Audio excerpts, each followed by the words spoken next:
très cher. Je suis vraiment ravi de pouvoir partager ce grand moment avec vous. Et la chose, c'est comment vous expliquer. Lorsque Dibombari m'a dit de venir à Paris faire cette présentation, moi je me suis dit, mais qu'est-ce que les ancêtres souhaitent vous transmettre comme information et comme connaissance? Vous voyez? Donc on peut dire un peu, je me suis ouvert pour être juste un canal de transmission. La chose qui est un peu particulière, c'est que c'est vrai que ces moments-là, c'est vraiment important parce que le fait qu'on soit réunis, on se mûrit en fait des interventions des uns et des autres, mais ça complète aussi les éléments de recherche que nous avons menés.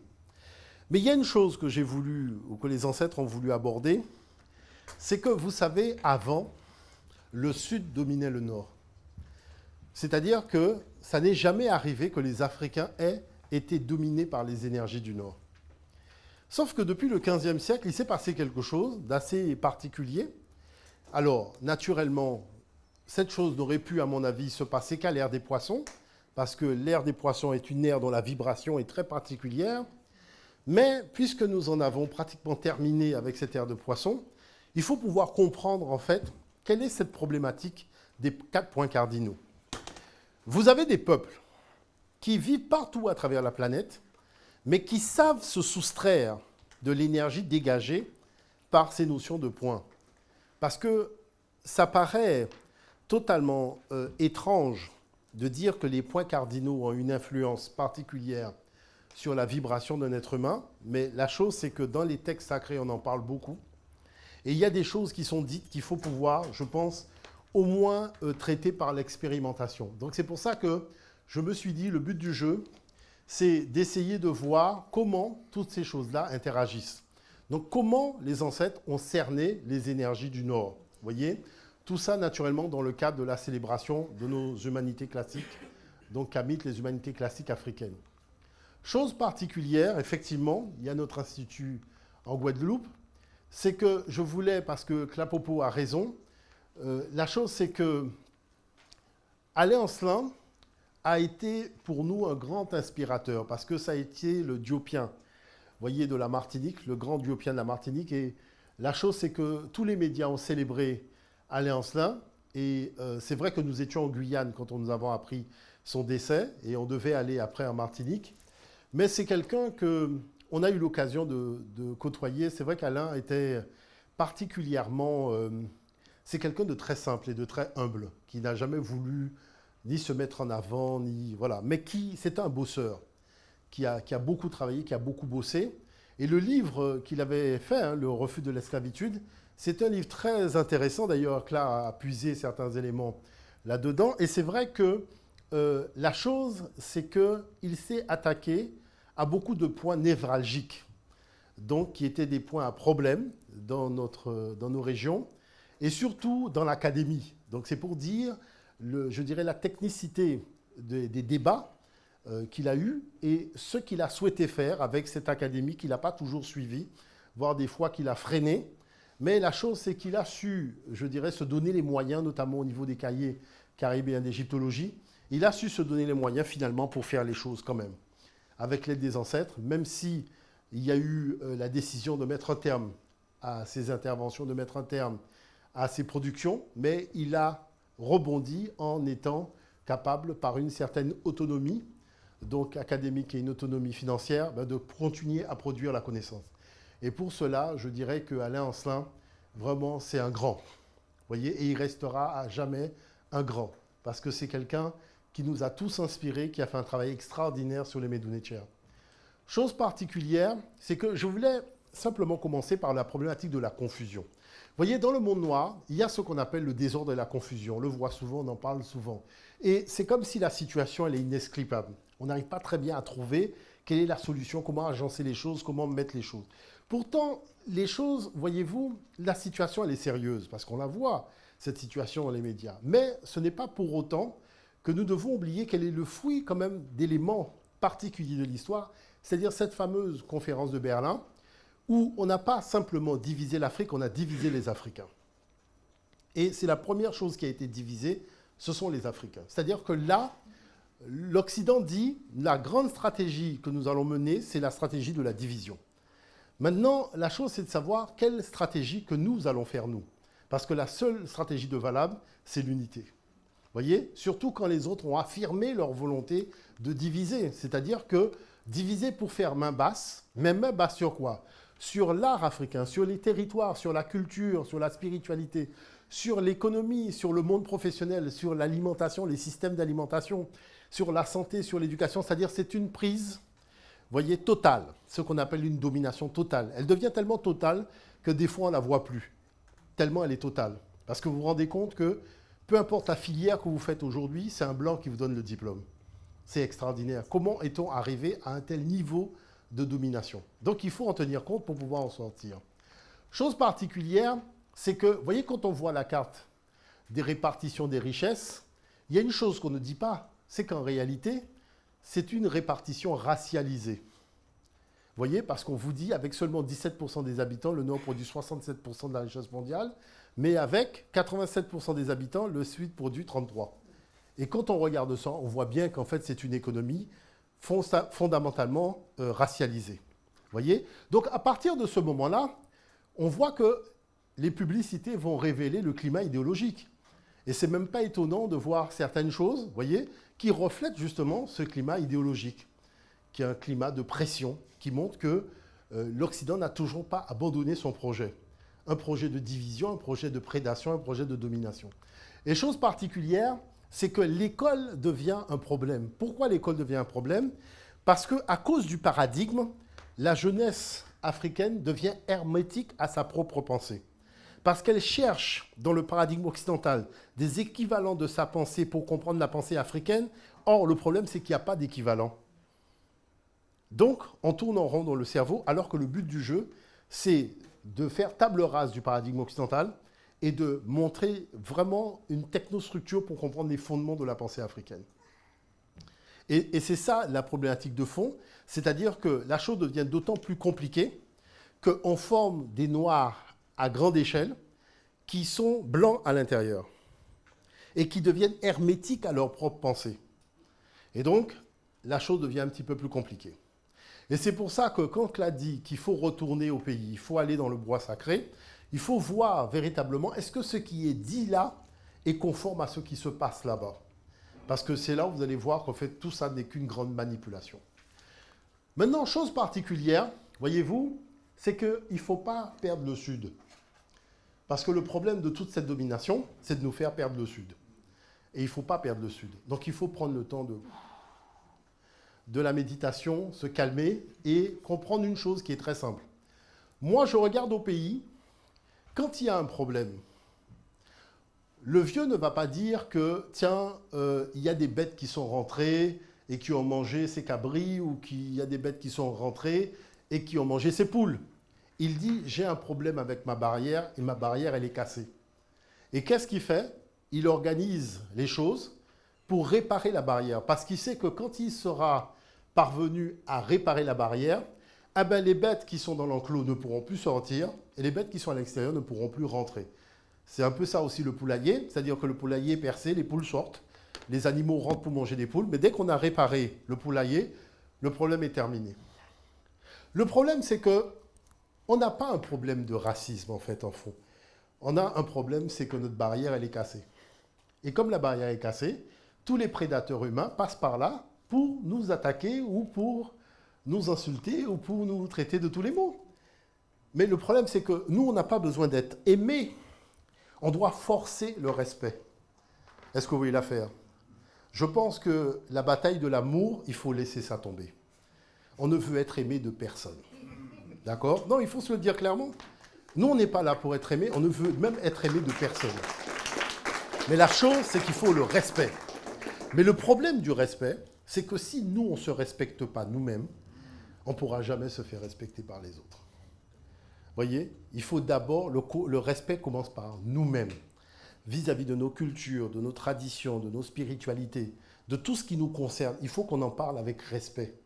Et quand on n'a pas compris, on prend le temps d'aller voir quelqu'un, au lieu de raconter des histoires et des bêtises, d'aller voir quelqu'un qui sait et de lui poser les questions. de lui demander, voilà, j'ai pas compris telle chose, est-ce que vous pouvez m'expliquer telle chose?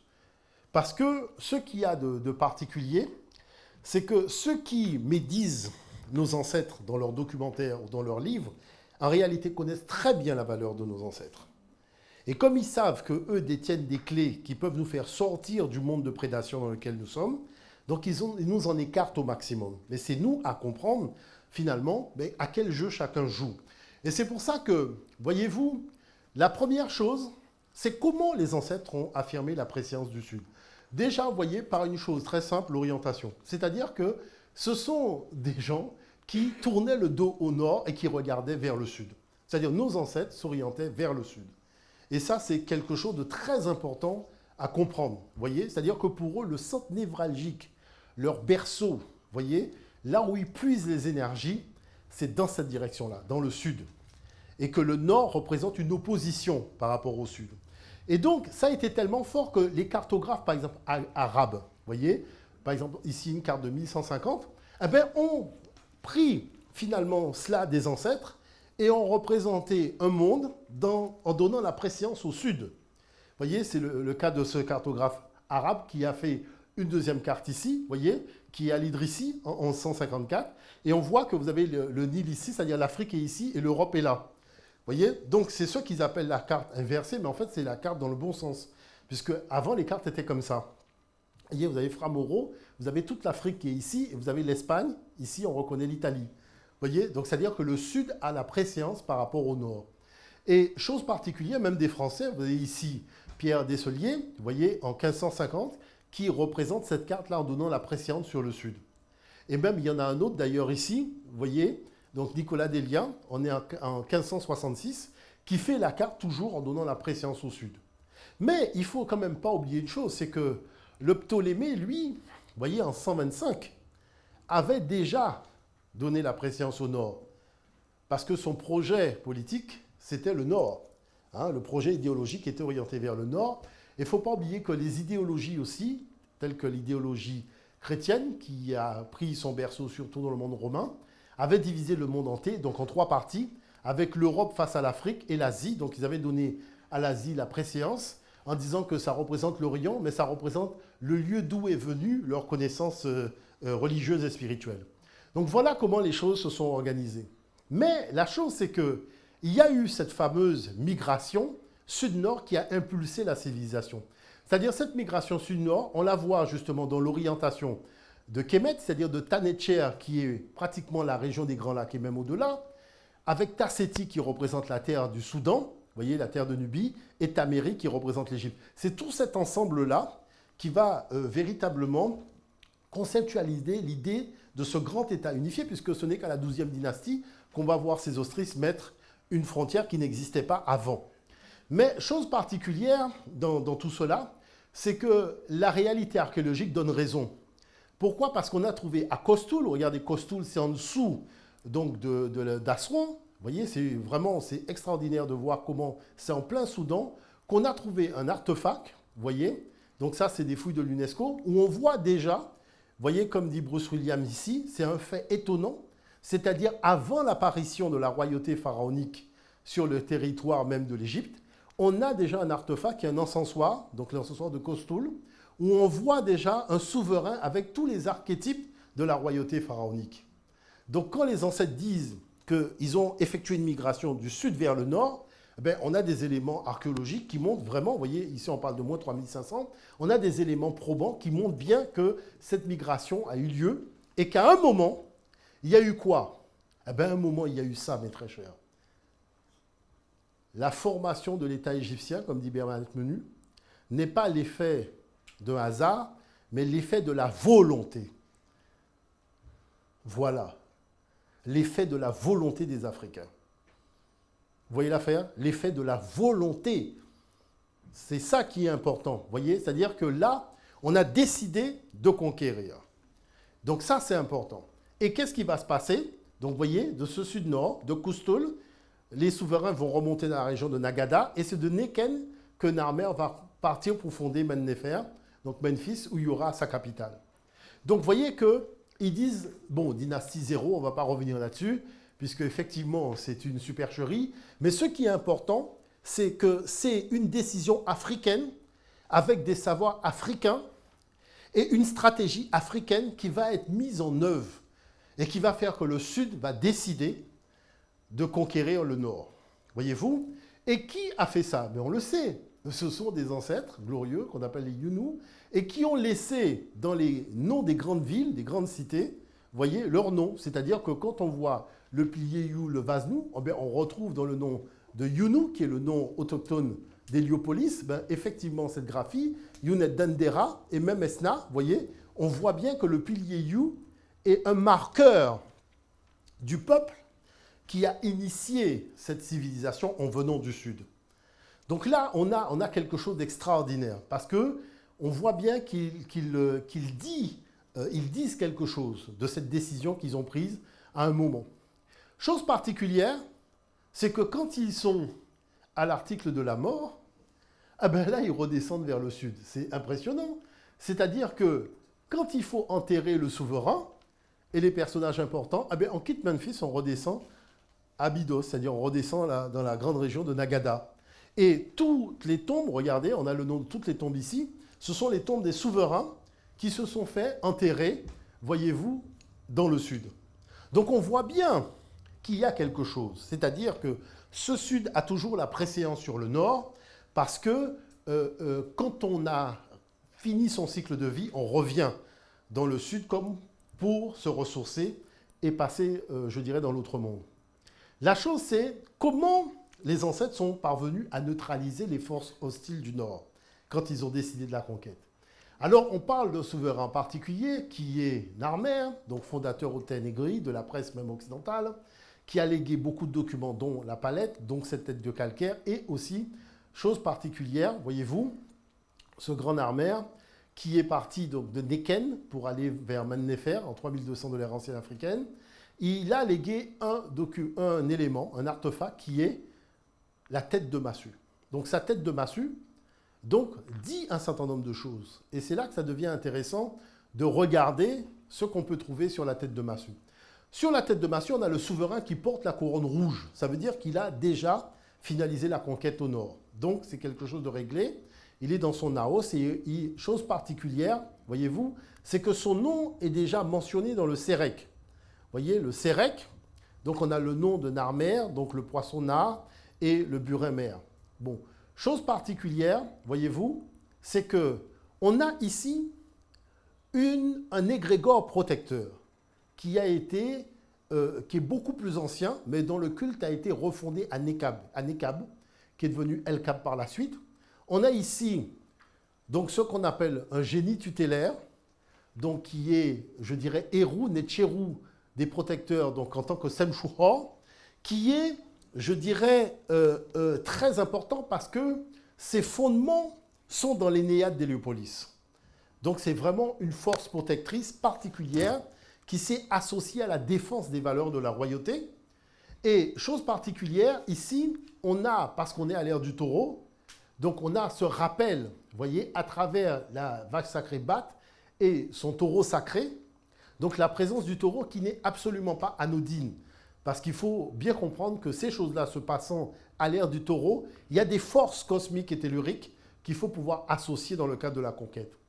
Il y a cette chose-là, vous voyez, les portes totems, qui représenteraient les 4 points cardinaux. Mais ces 4 points cardinaux-là sont extrêmement importants quand vous êtes ressortissant d'un territoire. Parce que les 4 points cardinaux sont des zones, moi je vois par exemple pour la Guadeloupe et la Martinique, par exemple la Martinique a 4 serpents, ces 4 serpents sont des marqueurs des 4 points cardinaux. Et ce sont des marqueurs pour ce qu'on appelle les béquets, qui sont des serpents ésotériques chargés de défendre les intérêts qu'ils ont dans le pays, mais placés aux 4 points cardinaux. En Guadeloupe, on a la même chose. On a exactement ces 4 points cardinaux qui sont marqués par 4 dragons. Chose particulière, on a des souverains qui sont ici, mais qui reconnaissent la victoire de Narmer et qui viennent faire allégeance pour se placer sous son autorité. On a encore ici, vous voyez, le rappel du Bénou. Donc c'est bien parce que Dibombari va pouvoir en parler aussi, qui est posé ici sur un saint des saints, c'est-à-dire un naos divin, avec de l'eau bénite qui est posée sur un tréteau, vous voyez. Et chose particulière, c'est qu'on a l'impression qu'il y a une espèce de pupitre ici qui permet justement au Bénou de délivrer un message.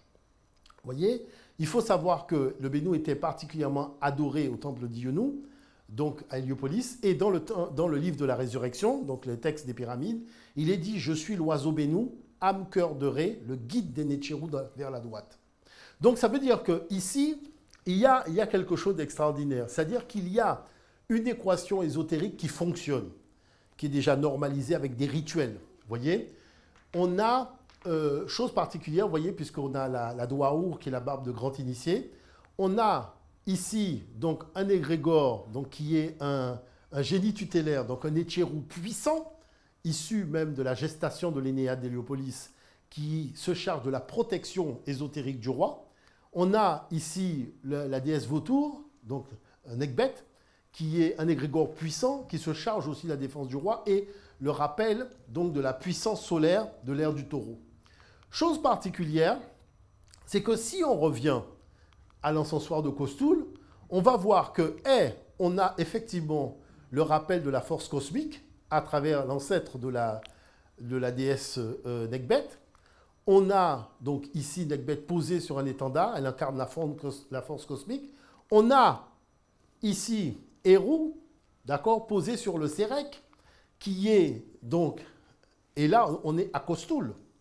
Donc ce qui montre bien que les savoirs de ce qu'on va voir apparaître à Younou, dans le temple d'Iyounou, dans le nord, sont des savoirs très anciens. De toute façon, tout le monde sait que pour arriver à un tel corpus à cette période-là, c'est que forcément les savoirs ont été élaborés des milliers d'années antérieurement. Chose particulière, voyez-vous, c'est que le souverain porte déjà la couronne blanche, la Hidjet, et il a la Douaour, qui est donc la barbe de grand initié, et il tient même le Nekaka, qui est un sceptre royal. Chose, vous voyez, particulière encore, c'est qu'on a le babouin, qui représente la connaissance djéouti, mais sous sa forme de totem tellurique. Donc c'est important de voir ça, pourquoi? Parce que si vous prenez ce qui va naître après, c'est-à-dire, parce qu'il y a quand même une chose qu'il faut noter, c'est que les souverains ne portent pas l'uréus. Vous voyez, si on regarde les choses à cette époque-là, l'uréus n'est pas encore là, mais les forces que manifestent les uréus sont présentes sur les artefacts. Maintenant, quand on arrive sur, je dirais par exemple, ce masque d'or de Toutankhamon, on voit que vous avez dans la sécurisation ésotérique de la conquête, vous avez ici la force cosmique Nekbet, vous voyez, qui est placée donc, au niveau du haut du front, donc au niveau de l'Oudjat. Donc c'est une force cosmique. Et vous avez ici Wadjet, qui est le cobra femelle, qui va représenter donc, le nord en tant que force tellurique. On a ici la Douaour qui représente celui qui connaît les rites et qui a été initié, donc qui connaît la relation entre le visible et l'invisible. Et il y a une chose qu'il ne faut pas oublier, c'est le phare bleu, parce qu'au Togo, j'ai eu l'occasion d'avoir un initié qui m'a parlé de la réalité de ce phare bleu, qui est un phare bleu extrêmement important quand on a la situation du souverain, c'est-à-dire ça n'a rien à voir avec de la beauté en fait, c'est un phare qui a une portée ésotérique très puissante quand on est souverain. Donc ça fait que sur ce plan-là, on voit qu'il y a toujours cette volonté de rappeler le lien entre force tellurique et force cosmique. C'est-à-dire à chaque fois, il y a toujours quelque chose qui représente une puissance tellurique, et toujours, vous voyez, un égrégore, une force ésotérique qui représente la puissance cosmique.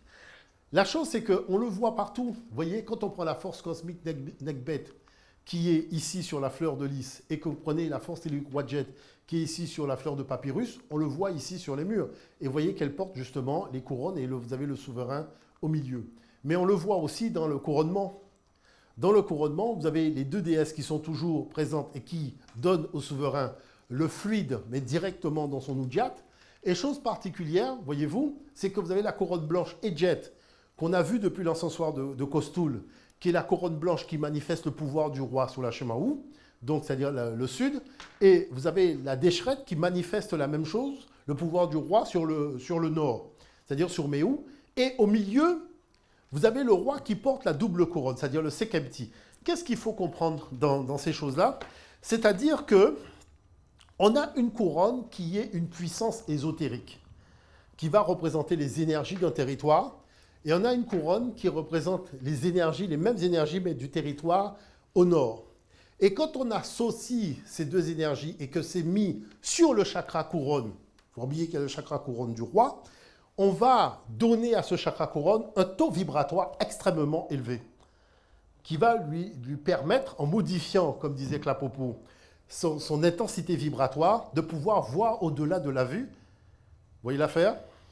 De pouvoir entendre au-delà de l'audition et de pouvoir comprendre au-delà de la compréhension. Ce qu'on appelle des fois simplement l'esprit de discernement. Mais là, on voit même que même dans les graphies, vous voyez, Nisud Biti, on retrouve encore le jonc qui représente le sud avant l'abeille qui représente le nord. Donc, c'est-à-dire que dans tout ce qu'ils ont fait, ils ont toujours montré que la puissance se trouve dans le sud. Vous voyez ce que je veux dire par là? Et qu'ils avaient la capacité d'aller puiser dans ce sud cette puissance-là et de s'associer aux forces du sud et de les placer toujours avant les forces du nord, donc les forces cosmiques. Chose particulière, c'est que la notion de force tellurique, vous savez, pour résumer, c'est que la Terre est au centre d'un vaste champ vibratoire harmonique composé de deux forces. Il y a la force cosmique, il y a la force tellurique. D'accord? Si on prend la force cosmique, c'est très simple. Il y a des émanations électromagnétiques qui viennent du flux stellaire, c'est-à-dire les flux de noyaux atomiques, des particules, des ions, des électrons, qui circulent en permanence, même s'il y a le bouclier donc de la Terre électromagnétique, il y a quand même des particules qui passent. Et ces particules, qui sont des particules solaires, galactiques, extragalactiques, traversent le champ magnétique terrestre et interfèrent avec tous les êtres. Vous voyez? Donc que ce soit, je dirais, les êtres végétaux, les animaux, mais de toute façon, vous voyez, les roches, les bâtiments, tous les objets sur Terre sont de toute façon interfèrent avec donc, toutes ces particules extragalactiques d'une façon générale. La force tellurique, maintenant, c'est qu'il ne faut pas oublier que le centre de la Terre, c'est du métal. Et que le bouclier, en fait, c'est un bouclier qui... Alors, c'est extraordinaire parce que le champ électromagnétique rentre au nord et sort par le sud. Donc, c'est ça qui est impressionnant, c'est de voir que... Et c'est en permanence. Et ce champ tellurique, donc la force tellurique qui émane de la Terre, depuis la croûte terrestre, de nombreux courants et rayonnements énergétiques s'entremêlent, se complètent, s'entrechoquent, selon des lois naturellement particulières. Et ces activités alimentées par le noyau central de la Terre sont d'ordre tectonique, électrique, électromagnétique, hydrodynamique et compagnie. Elles proviennent des tensions diverses qui s'exercent depuis le centre en fusion. Donc, de toute façon, quand on est sur Terre, rien ne peut échapper aux forces cosmiques et telluriques, pour la simple et bonne raison que, vous voyez, le champ magnétique sort de l'hémisphère sud, entre par l'hémisphère nord, vous voyez. Le champ magnétique terrestre est généré par les mouvements des parties liquides et solides du noyau de la Terre, et le pôle nord et le pôle sud géographique marquent la rencontre de l'axe de rotation de la Terre avec la surface du globe. Donc, de toute façon, ces énergies-là, on ne peut pas y échapper. Maintenant, chose particulière, c'est que la force cosmique et la force tellurique s'entremêlent. Et de toute façon, l'homme a pour objectif d'être en permanence relié avec les deux forces. D'accord? Donc, la force cosmique qui représente tout ce qui est stellaire en provenance de la galaxie rentre en connexion avec la force tellurique qui est la Terre, la matière, et devient donc qui provient du centre de la Terre. L'énergie cosmique est considérée comme étant de polarité positive, tandis que celle de la Terre est conçue comme une polarité négative. C'est très important ce que je dis, parce que qu'est-ce que les ancêtres ont compris, même quand on fait l'adoration du cas?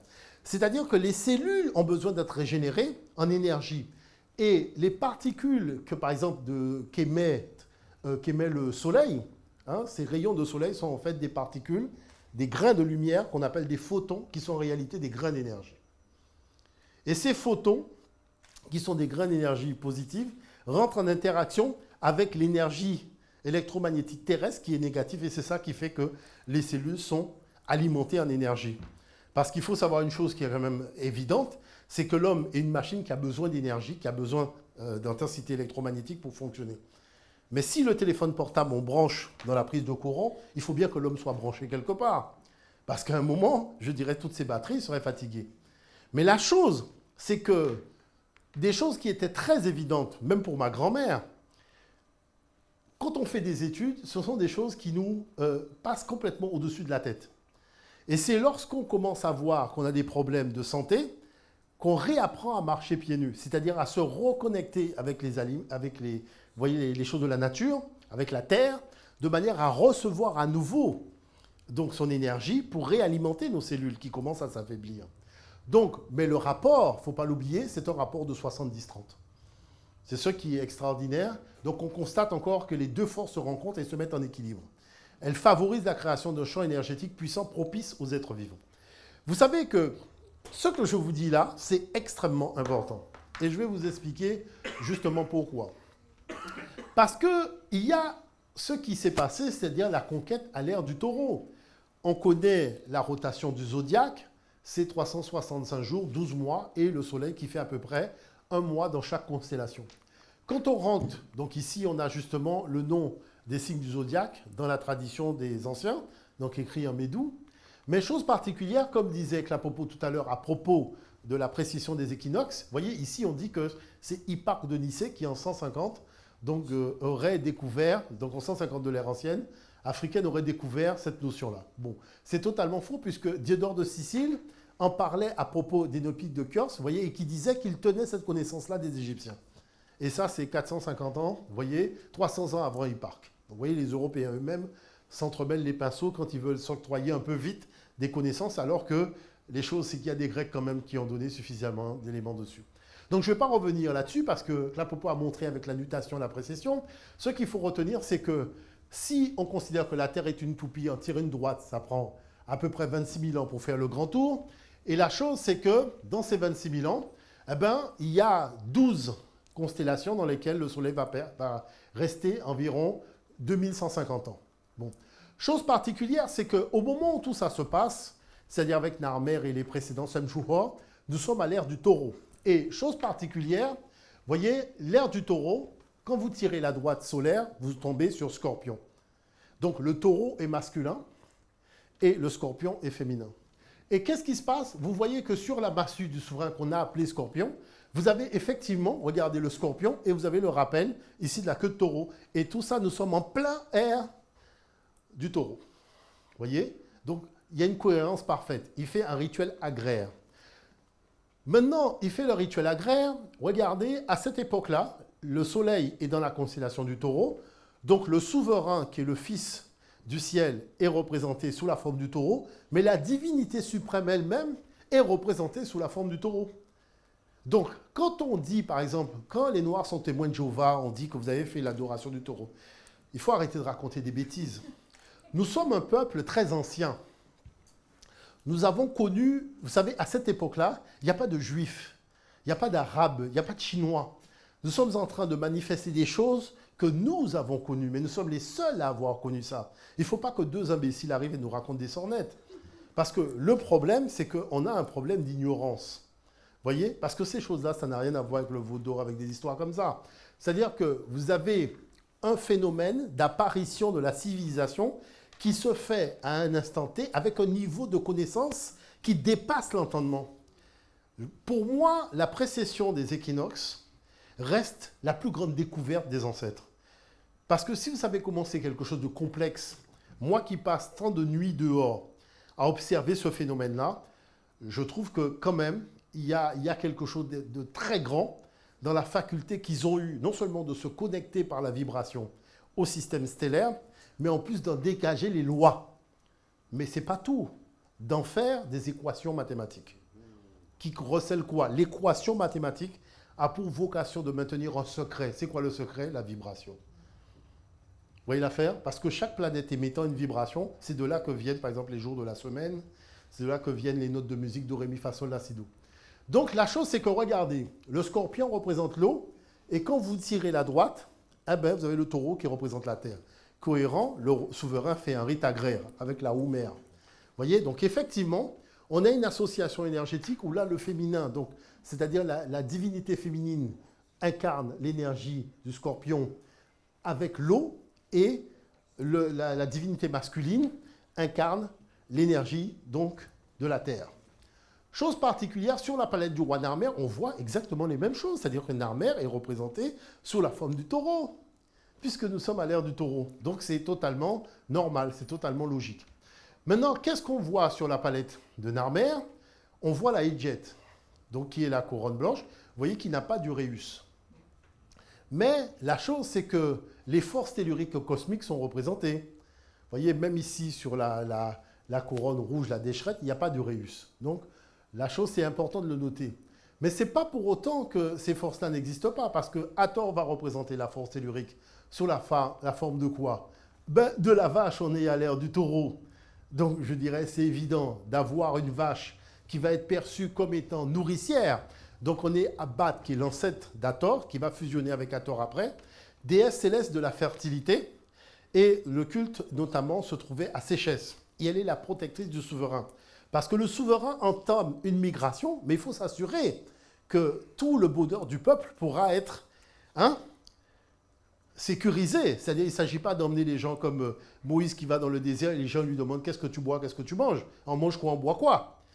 Est-ce que vous voulez la faire? Là, Narmer, c'est quelque chose de sérieux. Donc, il a préparé les choses avec des grands initiés. Chose particulière, vous voyez, on a ici, donc toujours, vous voyez, l'égrégore, donc le Netchérou de l'Énéade, Hérou, qui est dans l'action avec le roi. C'est-à-dire qu'il participe à la protection du roi en aidant à la mise en œuvre du projet, de la constitution de quoi? De l'État-royaume pharaonique. Parce que c'est un royaume qui a fonctionné comme un État. Et chose particulière, vous voyez qu'il neutralise les forces hostiles au projet. C'est-à-dire tout ce qui est de l'ordre du contraire de la maths. Donc il va neutraliser, vous voyez, avec cette espèce de corde qui sort du nez donc, de l'ennemi. C'est-à-dire il va neutraliser ceux qui sont contre ce projet d'unification, je dirais aussi d'administration d'un territoire qui est quand même extrêmement vaste au moment où il entreprend ce projet. Chose particulière, c'est que ce taureau européen, vous connaissez les Européens, ils ne pouvaient pas rester sans récupérer d'une façon ou d'une autre cette affaire de taureau. Et comment ils l'ont récupéré? Vous voyez? Eh bien, ils l'ont récupéré dans l'histoire d'Europe. Vous voyez, dans la mythologie grecque, cette constellation représente la métamorphose de Zeus pour enlever la fille du roi de Phénicie, Europe. Parce qu'effectivement, il s'est transformé en taureau. Mais quelle est la particularité de ce taureau? Vous voyez que ici, vous avez l'écliptique, c'est-à-dire la ligne que suit le Soleil, ce que les ancêtres appellent la voie navigable de Ré. Eh bien, vous savez, aussi extraordinaire que cela puisse paraître, nous, en Guadeloupe, en Martinique, on a eu beaucoup de problèmes au mois de mai. Mais toujours vers la fin du mois de mai. C'est-à-dire, vous voyez, le 27 mai, et puis toutes les dates de mai, les grandes révoltes, les grandes tueries, les grands problèmes avec le colonialisme, c'est le mois de mai, le mois de mai, le mois de mai, le mois de mai. Quand vous allez regarder le mois de mai, vous voyez que le début du mois de juin est ici, et la fin du mois de mai se retrouve dans cette zone-là. Et qu'est-ce que vous avez dans cette zone-là? Vous avez ceci. Alors, ça ne dit rien. Mais, et vous voyez qu'ici, vous avez ce qu'on appelle l'Orion, mais qui est une émanation d'Osiré. Et qu'est-ce qui se passe? Il se passe que ça là, c'est quelque chose que l'on a négligé. Pourquoi? Parce que, vous voyez, c'est ce qu'on appelle Aldébaran, c'est-à-dire une étoile gardienne du ciel, mais qui est particulièrement rouge. Au point que, par exemple, dans certaines traditions, on l'a assimilé à Lucifer, donc l'énergie de Lucifer, voire, vous voyez, l'énergie, donc ici en Roumanie, on associe même fait comme un porc qui s'occupe des porcs et compagnie. Donc, c'est-à-dire quelque chose de particulièrement agressif et nocif. Bon. Et on voit ici, donc, vous avez ici, donc ce triangle-là, qui existe aussi étrangement chez nous. Et vous voyez que ici, la constellation d'Orion, effectivement, était perçue comme la constellation d'Oussiré, ça, vous voyez, comme disaient les anciens, qui était cette constellation. Et regardez une chose, c'est-à-dire que il y a dans la nature de cette étoile, vous voyez, les anciens avaient repéré la nature de chaque étoile. Par exemple, Aldébaran est de la nature de Mars, d'après Ptolémée. Et Mars, c'est quoi? C'est la divinité de la guerre. Vous voyez l'affaire? Donc Mars, c'est la divinité de la guerre. Donc, il y a quand même une chose qui est quand même assez particulière, c'est-à-dire de voir que tous nos problèmes se déroulent au mois de mai, et particulièrement quand le soleil arrive au niveau de l'œil d'Aldébaran, du taureau. Vous voyez l'affaire? Bon. Maintenant, chose particulière, c'est que regardez, en fait, Aldébaran, c'était l'association entre Hérou et la vache. Vous voyez? l'œil droit d'Horus et la vache à tort. Est-ce que vous voyez l'affaire? Donc, c'est-à-dire que le mythe de ce taureau blanc Aldébaran, qui est une émanation totémique de Zeus, vient d'une tradition ésotérique africaine, où cet œil-là représentait Hérou et la vache, c'était la vache à tort. Donc, voyez, cette constellation est considérée comme celle qui confère l'illumination. Voilà une chose. Voyez, donc Aldébaran signifie le poursuivant, référence à la manière dont les étoiles semblent suivre l'amas de Pléiades dans leur mouvement Neptune. Elle était avec Antares, Régulus et Fomalhaut, c'est-à-dire les 4 étoiles gardiennes du ciel. Voyez, l'une des 4 étoiles royales, pas des Perses, parce que les Perses à l'époque, là, ça n'existait pas, en 3000. C'était les Élamites qui étaient là, et encore, ils n'avaient pas encore accédé à l'écriture. C'est un savoir de l'Égypte, voyez. Et regardez l'étoile du ciel, l'équinoxe de printemps. Donc, chose que nos ancêtres avaient réglée avec la précession. Maintenant, regardez ceci. Ce qui est important, c'est de voir que si on prend la pyramide donc de Khufu, on voit qu'elle est normalisée, oui, par rapport aux 4 points cardinaux, mais par rapport aussi, les angles pointent précisément les étoiles gardiennes du ciel. C'est-à-dire les étoiles gardiennes du ciel, c'est-à-dire Aldébaran. Donc, vous voyez Taureau ici, et Antares qui va se trouver dans Scorpion, et Fomalhaut et Régulus. Mais pourquoi ces choses-là, qui ont l'air d'être comme ça, sont extrêmement graves? Parce que le Scorpion est interchangeable avec l'aigle. Et l'aigle a été associé à la force américaine. Voilà pourquoi ils ont repris Hérou sous la forme de l'aigle. Et regardez bien ici, pour ceux qui lisent un minimum les Médous, ici vous avez la Matsu Edge. Donc ici vous avez Edgy, ça veut dire la force. D'accord? Et qu'est-ce que vous avez ici? Vous avez les flèches. Et ici, vous avez le Néfer, donc Népheri, c'est-à-dire la bonté, la paix, l'apaisement. Et qu'est-ce que vous avez ici? Les rameaux d'olivier. Donc vous voyez bien que les gens qui ont fait ça, et regardez la tête qui regarde la même sens, en fait, c'est évident que les gens qui ont fait ça, cette équation ésotérique-là, a son fondement dans ça. Mais la raison pour laquelle on a remplacé le faucon par l'aigle, c'est pour pouvoir être en accord avec l'étoile gardienne du ciel. Donc voilà comment une nation, devant vos yeux, fait un arrimage cosmotellurique. Ce que la France a fait contre nous. C'est-à-dire la France a fait un arrimage cosmotellurique. Et les Américains ont fait la même chose. Maintenant, vous allez voir quelque chose. La question c'est, Homo Tunde, est-ce que tu es sérieux ou est-ce que tu divagues?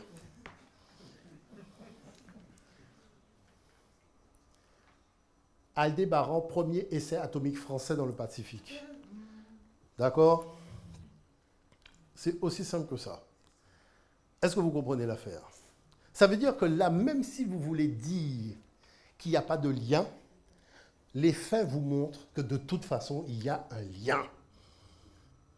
Parce que ce n'est pas un hasard si le premier essai atomique français dans le Pacifique s'appelle Aldébaran. D'accord? Bon, on continue l'enquête. Pièce à conviction numéro 25 de votre honneur. Des cultes et des orientations. Voyez-vous, la chose c'est que on a orienté toutes les églises vers l'Est, pratiquement, à peu de choses près, qui fait que quand les gens sont dans le culte, ils ne savent même pas qu'ils sont orientés vers l'Est. Mais tout le monde va garder ce point-là pour envoyer de l'énergie à l'égrégore chrétien. Chez les musulmans, ils vont regarder en direction de la Mecque. Donc tout le monde va envoyer de l'énergie à leur égrégore dans la même direction. Chez les juifs, c'est la même chose. Et pourtant, voyez-vous, quand on a fondé les centres théologiques de la connaissance, il n'y avait rien qui était fait au hasard. On a un axe sud-nord, voyez, donc on vient du sud, on remonte vers le nord.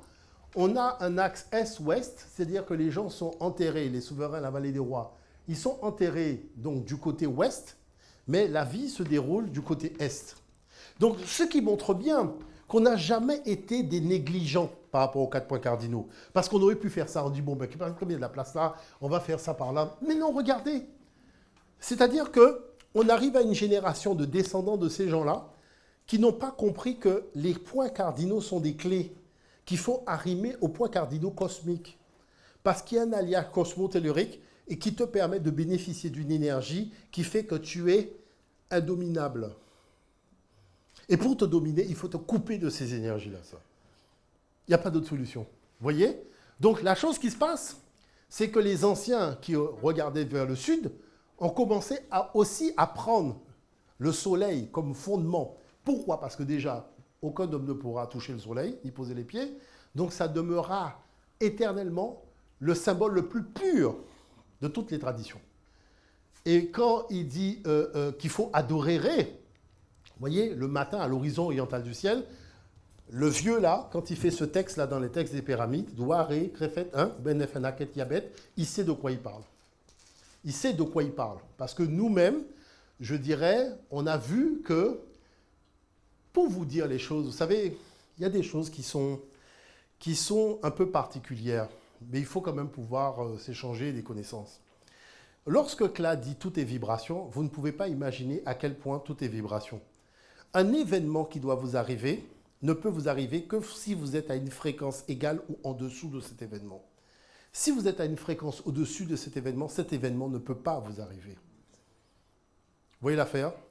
Je vous dis, mais c'est des choses à un moment, tu es obligé d'écouter l'ancien et je dis, mais expérimenter. Moi, j'ai vu des gens, voyez-vous, venir à Nija, me dire, il y a une vieille dame qui m'a envoyé vous dire que j'ai un problème, mardi, je vais perdre mon travail. Je dis à la personne, mais pourquoi vous allez perdre votre travail? La personne me dit, mais je ne sais pas, il y a eu un problème au boulot, mais en tout cas, j'ai vu que je suis déjà inscrit pour rencontrer le responsable de la société, et le responsable de la société a déjà prévu de me renvoyer mardi. Vous voyez l'affaire? Et mardi, quand on est le vendredi, il y a 3 jours pour arriver à mardi, ça veut dire qu'il y a 3 levées de soleil. Vous voyez l'affaire? Le simple fait de faire un rituel, je dirais basique, en termes de purification avec de l'eau de coco, puisque c'est de l'eau qui est suspendue en l'air. Donc de boire de l'eau le matin en direction du soleil et de véritablement se connecter à cette énergie d'élévation de manière à augmenter et élever sa vibration, eh bien, je n'ai pas connu une seule personne qui a été renvoyé de sa société lorsqu'il a modifié sa vibration parce qu'il avait 3 jours d'avance sur la décision. Je n'ai pas connu une seule personne. Et je ne connais personne qui, ayant 3 jours d'avance sur quelque chose qui doit arriver, qui a modifié sa vibration et que la chose lui est arrivée. Ce n'est pas possible. C'est-à-dire qu'il y a une chose, quand Claude dit ça, je vous dis, moi, c'est vrai, j'ai un peu les larmes aux yeux quand il en parle parce que c'est des choses, vous voyez, j'ai la chair de poule, ce sont des choses qui sont... C'est-à-dire, l'univers a une lecture des choses que nos ancêtres savent jusqu'à aujourd'hui, mais que l'Occident, par sa façon d'accéder à la connaissance qui est complètement nulle à chier, nous empêche de voir que leur méthode, elle n'est pas adaptée à la compréhension de l'univers. Parce qu'ils ont dit que le vide était vide, ce qui est une erreur grave. À partir du moment où tu as dit le vide est vide, c'est fini. Il a fallu attendre la mécanique quantique pour qu'ils se rendent compte que le vide n'était pas vide. Mais quel Africain a dit que le vide était vide? Il n'y a pas une seule tradition où on dit que le vide est vide. Partout on dit que le vide est toujours rempli de vibrations et qu'en fait le vide n'existe même pas. Vous voyez l'affaire? C'est ça qui est particulier.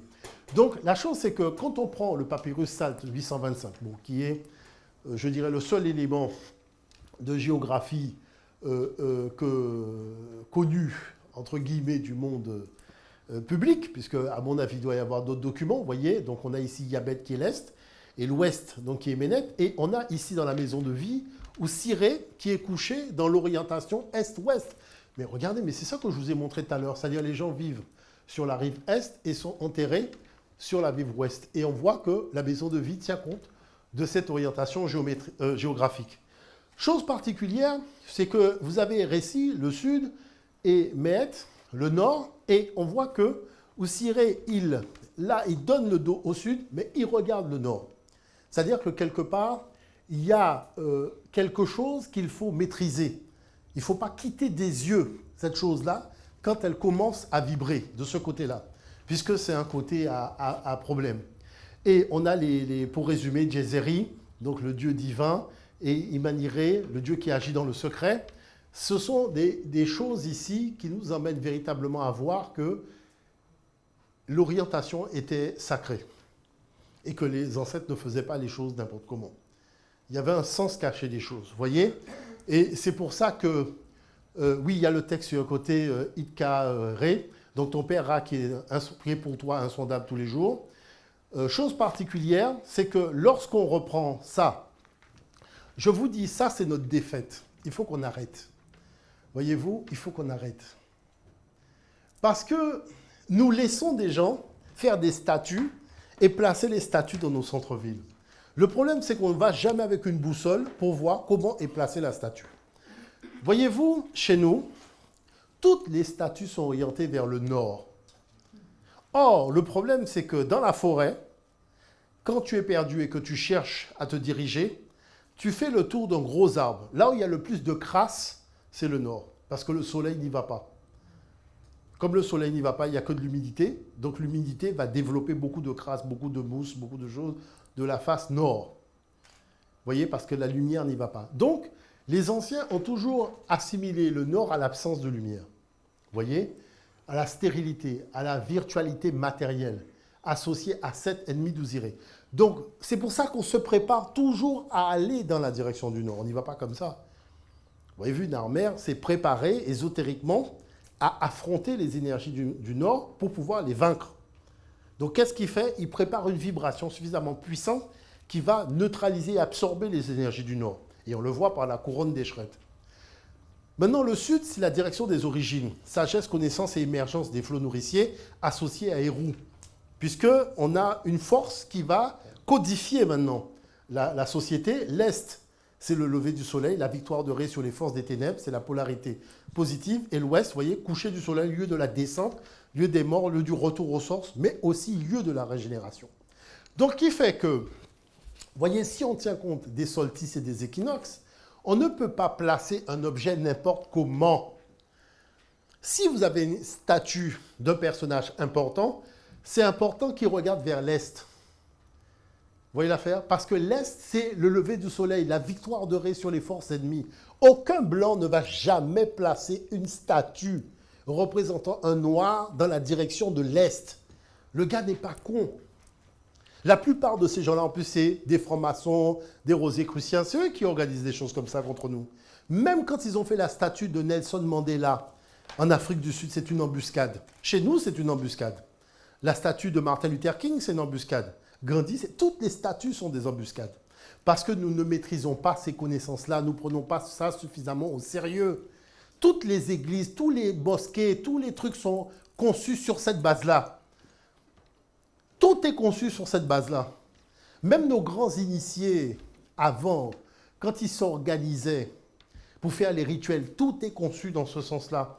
Les gens regardaient la trajectoire du soleil, on ne faisait pas les choses n'importe où. Même pour faire une danse, regardez au Bengale, dans la philosophie africaine de la période pharaonique, même pour faire une danse, il fallait connaître l'orientation, le soleil s'est levé par là, il s'est couché par là, eh bien on va rentrer dans la direction du soleil. Même pour faire une danse, il n'y a rien qui est fait au hasard. Et la chose, c'est qu'avec ça, les ancêtres parlent dans des textes qui nous échappent des fois, que Dieu est présent dans la création sous la forme de filets. Alors tu dis, ouais, mais c'est quoi cette affaire? C'est une affaire de pécheur ou quoi? Que Dieu serait présent dans la création sous la forme de filets, et qui touche à une maille de filet fait vibrer la totalité du filet. Ah bien, le filet, il existe vraiment. Le filet, ce n'est pas une blague. Le filet existe vraiment. Vous voyez, c'est-à-dire que il y a effectivement des lieux qui sont ce qu'on appelle tout simplement des lieux telluriques, même des lieux cosmotelluriques, qui sont interreliés entre eux. Et il y a des filets à différentes échelles. D'accord? Et pour vous dire les choses très clairement, je peux être en Guadeloupe et être sur la ligne de la pyramide de Khufu. Et je vais même vous donner un scoop. Vous voyez, si on prend le Mont Saint-Michel, vous savez que le noir qui a organisé la France, qu'on appelait Bertrand du Guesclin, il habitait au Mont Saint-Michel, donc qui est un rocher. D'accord? Donc c'est-à-dire, quand je dis rocher, il faut savoir que c'est un lieu tellurique, puisque la roche stocke l'énergie qui vient du fond de la Terre. D'accord? Mais quand vous êtes au Mont Saint-Michel, donc qui est l'équivalent de Héroux, vous êtes sur la ligne énergétique qui relie le mont Saint-Michel. Il y a une ligne directement au temple d'Edfou. Donc Béhédet en Égypte. C'est là où tu es obligé d'admettre que quand même, ce noir-là, il y a des dossiers qu'il connaissait. C'est-à-dire qu'il y avait encore des écoles d'initiation à l'époque, je ne sais pas où, hein, mais tu vois que, parce qu'il aurait pu habiter partout en France, il a été habité là. Vous voyez l'affaire? Et regardez une chose, combien de chefs d'État qui commencent leur campagne politique pour être président en faisant l'escalade du Mont-Saint-Michel? Vous avez jamais remarqué qu'en France, quand c'est le début de la campagne, ils ont toujours une montagne à monter? Mais vous êtes interrogé sur la fréquence vibratoire de cette montagne? Ah, il faut arrêter d'être naïf, mes très chers. Il faut arrêter d'être naïf. Donc la chose... Bon, je suis désolé pour les chrétiens, d'accord? Non, je suis désolé. Mais la chose, c'est que il faut quand même sortir de la bêtise. C'est-à-dire que on entend sous le vent, voyez, on entend sous le vent parler de ce qu'on appelle les vierges noires, qui sont l'émanation d'Acéta et d'Héroux. Mais en fait, les vierges noires cachent un secret. D'accord? Et ce secret-là, personne ne peut révéler. Nos ancêtres le savent. Hein? C'est-à-dire quand vous descendez au fin fond du Cameroun, au fin fond du Togo, les gens savent ça. Mais il y a des choses que vous ne savez pas, qu'il faut que vous sachiez. Depuis qu'on a inventé le GPS, il y a donc des petits malins, voyez-vous, qui ont commencé à faire la liste de toutes les églises et les cathédrales en Europe, il y en a beaucoup, hein, où il y a des vierges noires. D'accord? Donc, il y en a, vous voyez, en Autriche, en Belgique, enfin bon, on ne peut pas tout prendre parce qu'il y en a beaucoup en Allemagne, il y en a un paquet. Bon. Donc tout ça, ce sont des vierges noires. Bon. Mais savez-vous qu'elles sont tous alignées sur le filet? Et que cette ligne-là s'appelle la Shakti. La Shakti, c'est la ligne d'Isis. C'est-à-dire que vous prenez, regardez, Basilique, Saint-Martin, Basilique, machin, tout ça, Rocamadour, tout est aligné. Et oui, Jésus-Christ n'existe pas, Marie non plus, parce que le Créateur, en fait, a déjà mis son énergie dans la création.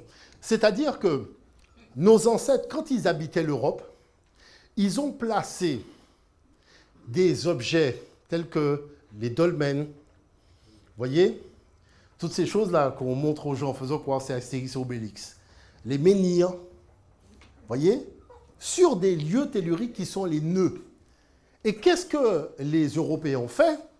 Ils ont construit l'église ou la cathédrale directement sur le menhir qui est dans la crypte, le menhir ou la Vierge Noire qu'on a trouvée là et qui était le marqueur du croisement, vous voyez, des croisements, eh ben, ils l'ont laissé là et ils ont fait la basilique autour. Mais vous savez quel est le vice, notamment à la cathédrale de Chartres?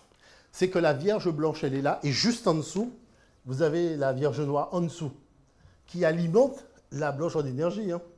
Parce qu'une fois, on avait Thomas, parce qu'il faut savoir que la première personne qui nous a parlé de ça à l'Institut Africamat, c'est Thomas.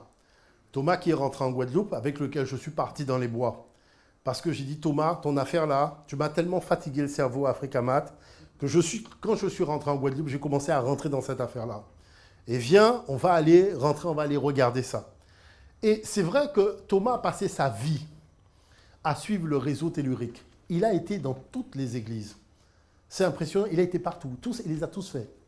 Et les lignes telluriques, il avait un cahier où il les avait tracées. Vous voyez l'affaire? Il a tracé toutes les lignes. Et effectivement, c'est lui qui avait vu en premier que, vous voyez, tout ça, c'est sur des lignes. Et regardez, on vous dit, une autre ligne existe, relie la cathédrale de Strasbourg à Velezé, Vierge Noire, Bourges, Vierge Noire attestée, et dans l'autre sens, Prague, Vierge Noire, Shaktretrouva, qui est la plus célèbre des Vierges Noires. Cela explique le mot Isis, écrit sur le portail de la cathédrale de Strasbourg.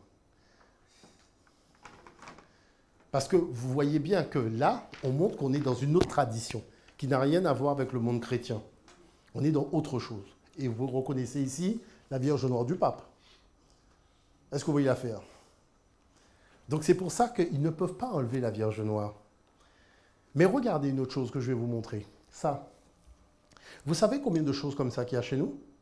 Ça, ça, ça, ça, ça, il y en a partout. Mais la chose, mais posez-vous la question, mais bon sang, pourquoi on met une croix sur des roches? Pourquoi on met une croix sur des roches? Parce que je vais vous expliquer la chose. Ce que vous voyez là vient du fait que l'Europe n'a pas d'énergie dans son sous-sol. Mais elle a une volonté civilisationnelle qui n'est pas arrimée à ses forces telluriques. Donc, qu'est-ce qu'elle fait? Elle vient en Afrique et elle vient donc chez nous. Et sur les rochers, elle va placer une croix qui est une antenne tellurique. Ça veut dire quoi? Ça veut dire que si vous allez ici et que vous mesurez l'intensité d'énergie qui se trouve là, regardez, c'est la roche qu'on met, toujours de la roche. Parce que la roche va concentrer l'énergie. Posez-vous la question, pourquoi la Vierge apparaît dans une grotte? Si je vous paye des vacances, vous n'allez pas me dire au Mutunde, ça me paraît bien d'aller dans une grotte où il y a des chauves-souris. Tu vas me dire, non, tu préfères aller à la plage, tu préfères aller à la montagne, mais pas dans une grotte. Mais la chose, c'est pourquoi la Vierge, elle, c'est la seule qui va toujours dans des grottes. Elle a un problème, cette dame-là. Hein? Ça sent, il y a plein de déjections d'animaux, il y a des plus beaux endroits que d'une grotte, et elle est toujours grotte de Massabielle, grotte de l'autre, grotte.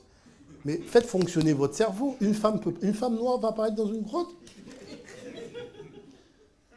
Laissez ça pour d'autres femmes.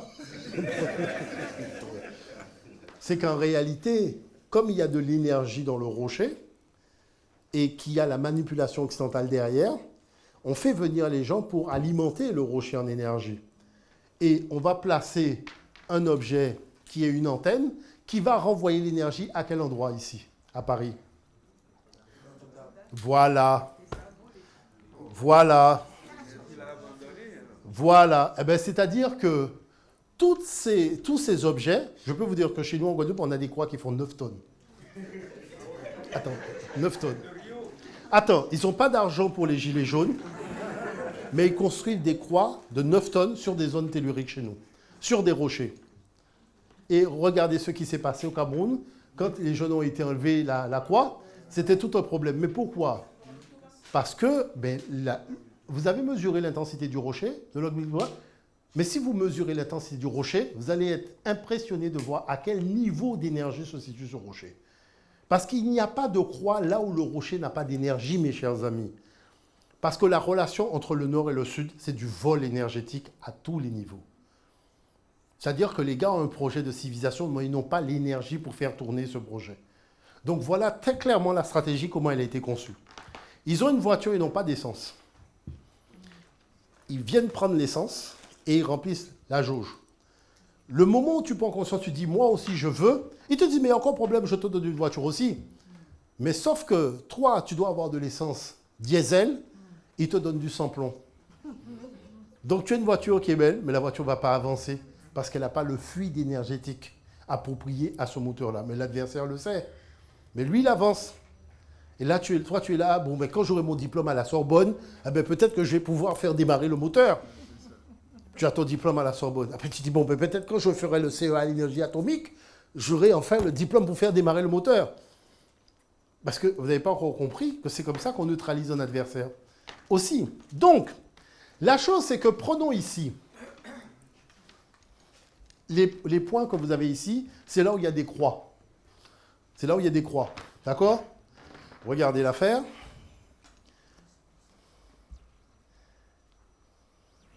voyez? C'est-à-dire que les croix se situent où encore? Sur les lignes énergétiques. Donc ça n'a rien à voir avec le gars qui crie. Hein. Je parle de Jésus.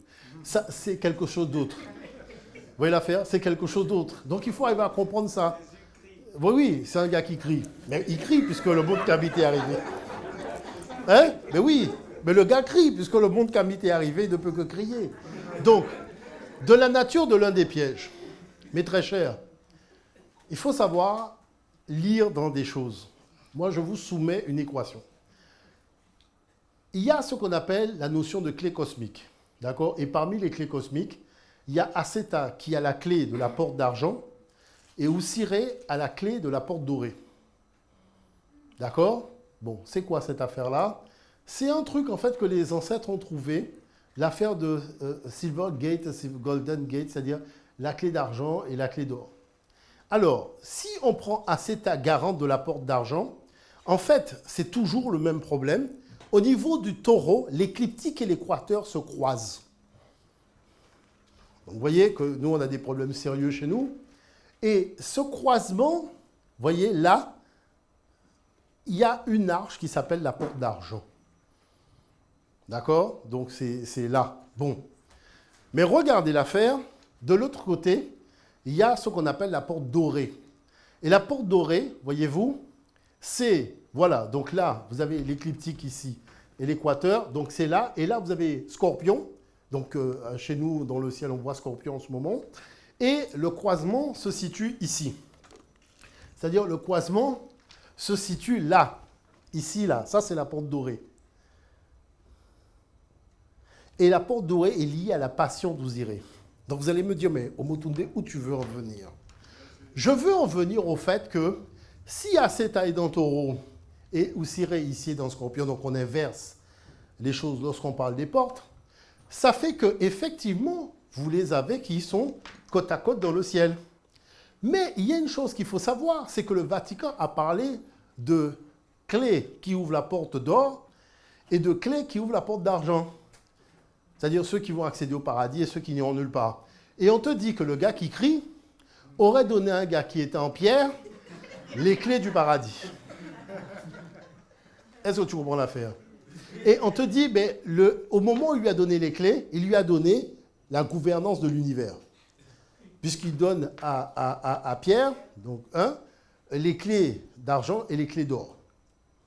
Et donc c'est comme ça que les gars ont auto-décidé avec quelqu'un qui n'a jamais existé, c'est-à-dire le gars qui crie, qu'ils sont, voilà, les seuls capables d'emmener les Africains au paradis. Je vous rappelle que avant de rencontrer les Noirs, les Blancs ne savaient même pas ce que c'était que le paradis. Puisqu'ils parlaient d'Hadès, les autres parlaient de Sheol, c'était des notions qu'ils ne savaient pas. Et vous achetez le monde des religions, qui a écrit la Bible, vous verrez qu'à l'intérieur même du document, ils reconnaissent eux-mêmes que c'est l'apport de l'Égypte, la vie éternelle, depuis Hérodote. C'est l'apport de l'Égypte, personne ne connaissait ces choses-là. Et la raison pour laquelle la théologie africaine l'a emporté, c'est à cause de ces notions de vie éternelle. Mais la chose, c'est qu'il n'était pas possible de dire que ce sont des nègres qui ont été à l'origine de cette affaire-là. Ils étaient en conflit avec nous.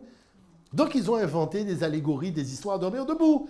Mais là, cette histoire-là, elle est un petit peu sérieuse. Parce que, voyez-vous, ici, c'est la porte dorée à Jérusalem. Et vous voyez qu'elle est carrément condamnée. D'accord?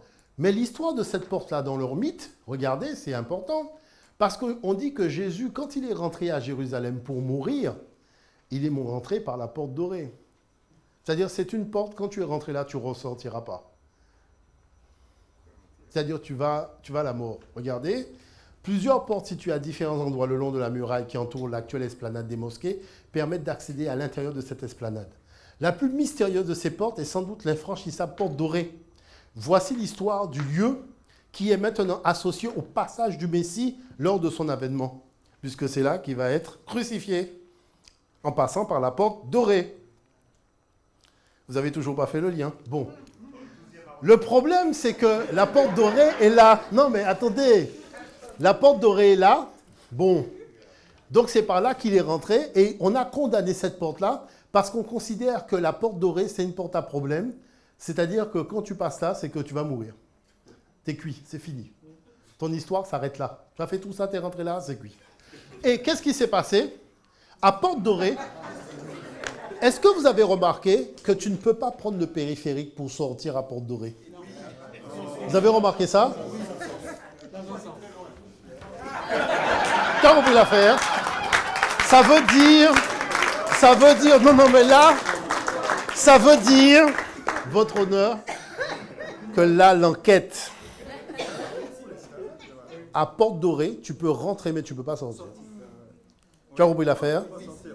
Donc, ça veut dire que là, même si tu voulais dire que je disais de la science-fiction, tu es obligé de te rendre compte de deuxième problème. C'est quand même là où on a fait ça. C'est-à-dire Porte Dorée qui est en bas. Regardez ce qu'ils ont fait à Porte Dorée, ça. Et Porte Dorée, c'est quoi?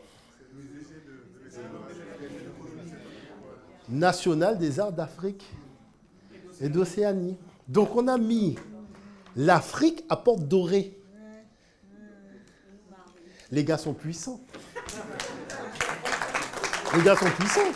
Qu'est-ce que tu veux que je te dise? Les gars sont forts. Maintenant, si tu dis... Non mais attends, je vais te dire une chose. Le problème, c'est qu'eux, ils avaient des visées précises. Ils ont même fait un rituel, puisque c'est eux qui ont fait le bâtiment. Ils ont même fait un rituel quand ils ont mis ça là. Vous voyez l'affaire? Donc, ce qui montre bien que, mes chers amis, comprenez bien une chose. Hein. Si vous pensez que les points cardinaux n'ont pas de réalité énergétique, si vous pensez qu'eux n'ont pas établi la domination du Sud, y compris par des moyens cosmo-tellurico-ésotériques, et que nous pouvons, nous, les Africains, vivre dans des conditions où on n'apprend pas à maîtriser les énergies émanant des points cardinaux, nous sommes fous. Parce que, regardez une chose. Le gars est en train de se noyer. Bon. Mais regardez, on a mis les arts et compagnie, mais regardez ça. Vous voyez, c'est là où on a mis le truc des colonies. D'accord? Après, on a mis le machin de l'immigration. Et après, on a mis les animaux tropicaux, aquarium tropical. C'est-à-dire qu'on te dit les espèces sont en train de disparaître, mais on les met à pente dorée. S'ils sont en train de disparaître, mais là, un endroit où on peut sortir, prendre le périphérique. Là, on ne peut qu'en rentrer, on ne peut pas sortir. Donc, dès que tu as mis ça là, c'est fini. C'est cuit, tu as manifesté. Mais ça, c'est ésotérique. Donc, vous voyez qu'il y a des embuscadiens dans l'Occident qui savent très bien organiser ésotériquement les choses. Bon. Et la chose, c'est que cette stèle-là, hein, on n'a pas le temps de rentrer dans tout, mais bon. Vous voyez ici, quand Amon donne à Hatshepsut le gouvernement de l'univers, c'est des clés dont il parle. Yat, vous voyez, quand il dit Yatem, tout l'univers, c'est de ça dont il parle. Tu dis, mais pourquoi Amon dit qu'il donne le gouvernement de l'univers? Mais c'est ça que le gars qui crie a donné à Pierre. Lui-même dit qu'il a donné le gouvernement de l'univers. Donc, où cette connaissance-là est sortie chez nous? Donc, la chose maintenant, c'est renouer le savoir cosmo-tellurique de nos ancêtres. Il faut une solution. Moi, je vous dis, voilà votre honneur, voilà mon plan. Parce qu'en tant qu'au Canada, fait bien, on a organisé une embuscade, mais qui fonctionne. Si nous reconnaissons que les Européens, notamment les Français, ont pris le taureau, et que les Américains ont pris l'aigle, sous la forme du scorpion, on est arrivé quand même à l'ère de Happy Sekhmet. Et ce qui nous intéresse, c'est Sekhmet. Ah, mais attendez. Parce qu'il ne faut pas oublier que nous sommes en train d'arriver, de rentrer, nous sommes même déjà rentrés dans l'ère du Verseau. Et dans l'ère du Verseau, regardez, il y a 10 000 ans, plus de 10 000 ans, 10 500 ans, l'équation était Lion-Verseau. C'est-à-dire que quand on a fait le plateau de Gizeh, on a fait le Sphinx à l'ère du Lion. Et regardez ce qui se passe. Bam! On est à l'ère du Verseau parce qu'à l'ère du Lion, le Lion était masculin et le Verseau était féminin. Mais là, comme on a fait la rotation de 180 degrés, qu'est-ce qui s'est passé? Le Verseau est masculin et le Lion est féminin. Mais regardez l'affaire. C'est là où les ancêtres sont forts. Les ancêtres sont forts parce que regardez ce qui va se passer avec la rotation de 180 degrés. Hapi représente l'air, Sekhmet représente le feu. Et qu'est-ce qui alimente le feu? Ça devient très intéressant. Parce que ça s'appelle la seconde mi-temps. Voilà l'abondance. Voilà celle qui doit défoncer les portes de la cupidité. Parce que c'est quoi? Sekhmet doit permettre à Hapi d'effectuer son œuvre, c'est-à-dire l'abondance. Mais qu'est-ce qui empêche à l'abondance de passer? Des portes. Et c'est des portes de la cupidité. Chaque fois qu'il y a des élections en ce moment, c'est le candidat le plus cupide qui gagne les élections. Regardez les États-Unis, regardez ce qui se passe en France. Toujours le candidat qui dit on va faire un mur, on va fermer les frontières, on va faire ci, on va faire ça. C'est le candidat qui gagne les élections. Mais c'est très intéressant parce que Sekhmet a pour vocation de broyer toutes les portes de la cupidité. Donc il faut que les portes sortent du bois. Il faut que toutes ces portes-là sortent du bois parce que Sekhmet, regardez la chose, quand vous prenez Sekhmet, aspect destructeur, incarnation de l'œil brûlant de Ré, donc le feu, elle personnifie les effets destructeurs du soleil et combat les ennemis de Mat. Mais elle a un aspect bénéfique, patronne des médecins, des chirurgiens, C'est pour ça que Quadro a écrit son livre, comme par hasard, à l'ère de Sekhmet. Elle est aussi la protectrice du roi et du souverain, mais aussi des habitants. Élément féminin et fécond, la maman protectrice, protège le roi, mais protège aussi le continent en lançant des flèches incandescentes. Des flèches incandescentes. Mais il y a beaucoup de choses qui brûlent là en ce moment. Hein? Mais oui, mais toute la Californie a brûlé. Hein? Mais oui, Paradise en Californie. Paradise, une ville qui s'appelle Paradise. Elle a brûlé. Hein? Mais c'est extraordinaire cette affaire, elle a brûlé. Vous voyez? Donc, qu'est-ce qui se passe? Il se passe que Sekhmet, c'est le feu de... Écoutez ce que les anciens écrivent en Médou. Le feu de Sekhmet a brûlé les pays du 9e siècle. C'est-à-dire, si vous prenez le 1er siècle en partant du sud et que vous montez, on se comprend. Donc, la chose, vous voyez, hein, Sekhmet, vous voyez, Aat, Nebet Tawi, c'est-à-dire c'est la Notre-Dame, la souveraine des deux terres. Donc, le résultat, c'est que on voit ici le souverain, vous voyez, qui frappe avec Amon et Sekhmet. Hein. Regardez l'affaire. Et ce Amon que vous voyez là, c'est l'incarnation de Hapi. Donc, moi, ce que je pense, et regardez bien l'affaire tellement c'est bien huilé, on te dit Hapi personnifie les inondations du Nil. Il est représenté comme un homme aux formes androgynes. D'après la légende, vous voyez ici, ventre arrondi et tête coiffée de plantes aquatiques, la cœur bleu et compagnie. C'est-à-dire que lui, il est le symbole de la prospérité. Il apporte au peuple les bienfaits. On vous dit qu'avec lui, les vents jubilent, les terres deviennent fertiles. C'est-à-dire que ce qu'on appelle la prospérité pour tous, parce que ce n'est pas une prospérité genre, c'est une prospérité que pour les Noirs. C'est une prospérité pour tous ceux qui se sentent concernés par cette problématique de la cupidité. Vous voyez l'affaire? Parce qu'il y a eu sur cette planète une cupidité qui s'est affirmée depuis le XVe siècle et qui a organisé la cupidité aux 4 points cardinaux et qui a privé le Sud de ses propres richesses. Hein. On ne parle pas des richesses qu'on a été volées chez les gens, on parle de nos propres richesses dont on nous a privé. Et c'est tout le Sud qui est concerné, y compris les peuples d'Amérique et compagnie, concernés par cette affaire-là. C'est-à-dire c'est leur propre... Regardez en Australie, on a privé les aborigènes de leurs propres richesses. On exploite leurs propres richesses. Qui fait ça? C'est la cupidité. Vous voyez l'affaire? Eh bien, c'est pour ça qu'il faut être serein. Parce que les anciens disaient, vous voyez dans des textes, le verbe est l'image de l'intelligence, et l'intelligence est l'image de Ré. Le corps est l'image de l'idée est l'image de l'âme. La partie la plus subtile de la matière est l'air, de l'air l'âme, de l'âme l'intelligence, de l'intelligence Ré. Ré enveloppe et pénètre tout. L'intelligence enveloppe l'âme, l'âme enveloppe l'air enveloppe la matière. Matière, fluide ou essence, ce sont là les manifestations de Ré. Vous savez, il faut rester serein, car seule la connaissance a le pouvoir d'élever un peuple. Et c'est pour ça qu'on peut remercier les organisateurs de cette grande journée qui nous permettent de partager la connaissance. Voilà. Je vous remercie, mes très